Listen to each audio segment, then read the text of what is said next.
Баршаңызға сәлем, сіздермен бірге Айжан.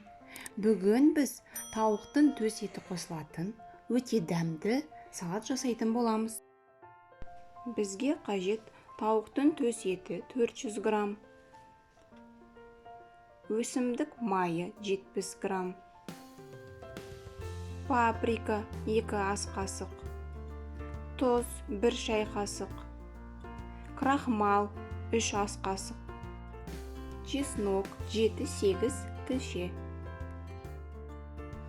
Ең алдымен тауықтың төс етін жақсылап жуып, ірі-ірі бөліктерге бөліп тураймыз.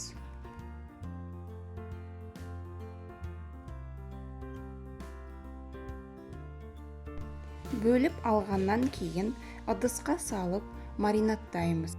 Ол үшін біз дәміне қарай тұз саламыз.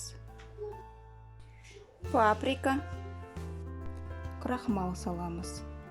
Чеснокты езгіштен өткізіп алып қосамыз. Міндетті түрде май қосуды ұмытып кетпеңіздер. Майды қосып, жақсылап араластырып, 1 сағатқа маринадқа қойып қоямыз. Баклажан 500 грамм, чеснок 3-4 тілше, базилик 1 ас қасық, паприка 1 шай қасық, тұз 1 шай қасық, бұрыш дәміне қарай, өсімдік майы 50 мг. Ендігі кезекте баклажанды жуып, ортасынан бөліп, 3 бұрыштап осылай ірі-ірі бөліктерге бөліп тураймыз. Чеснокты езіп саламыз. Бұрыш, тұз, базилик, паприка, май қосып, жақсылап араластырып аламыз.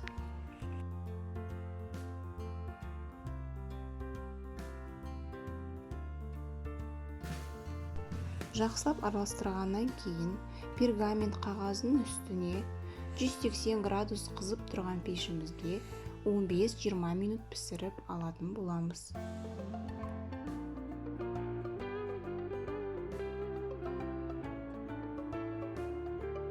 Бір сағат маринадта тұрған тауық етін алып, осындай құрғақ табаға салып, 7 минут көлемінде пісіріп алатын боламыз.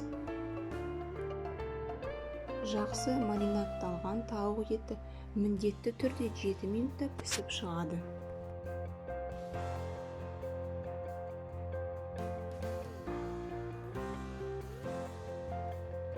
Қайнап тұрған суға стручковый фасольді салып, 6-7 минут қайнатып аламыз. 6-7 минут қайнатып пісіріп алғаннан кейін сүзгішке осылай сүзіп аласыздар.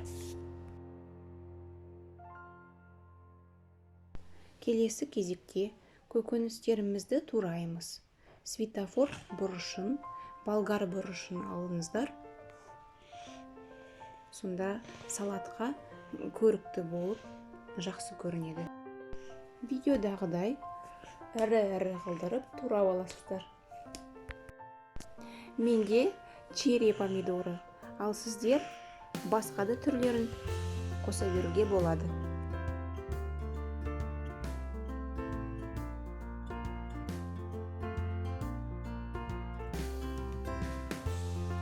Дайын болған тауық етін, баклажан, көкөністерді, стручковый фасольді, кинза 1 шай қасық, соя соусы 2 ас қасық, зәйтүн майы 3-4 қасық.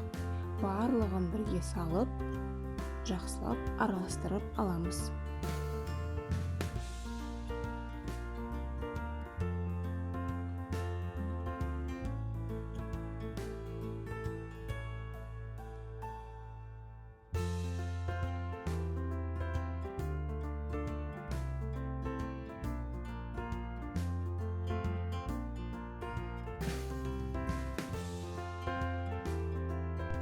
Мінекей, біздің салатымыз дайын болды.